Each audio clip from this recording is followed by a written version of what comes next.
Aray. Ang sakit ng paa ko. Ma, namamaga ang paa ko. Pa, anong nangyari sa'yo? Ma, sobrang sakit na tong paa ko. Parang may namartilyo. Tara, punta na tayo ng hospital.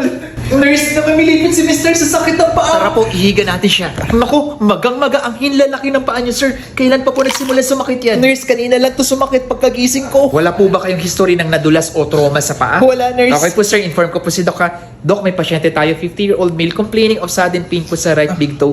8 out of 10 po, Doc, yung pain scale. Wala na pong history ng trauma. Bigyan mo na muna ng pain reliever. Mag-request ka na rin ng laboratory. Mukhang arthritis yan. Noted po, Doc. Sir, Dr. Kuripot po. Hello po, Doc. Kamusta po yung sakit ng paa niyo? Halos wala na, Doc, after po ako ma-inject ng gamot. Sir, ang taas po ng uric acid niyo sa dugo. Sa sintomas po na meron kayo at laboratory result niyo, mukhang gouty arthritis po yung sakit niyo.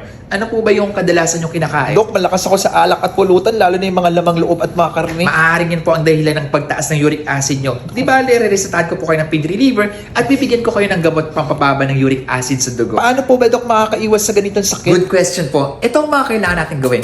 Una, uminom ng sapat na tubig. Iwasan ang paninigarilyo. Magbawas ng timbang. Sapat na ehersisyo.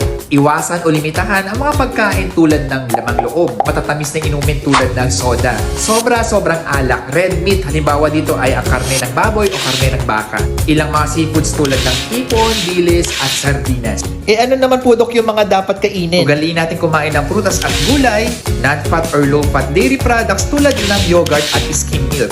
Pwede pa rin tayo kumain ng isda, manok o red meat basta huwag sobra-sobra. Maraming salamat po, Doc.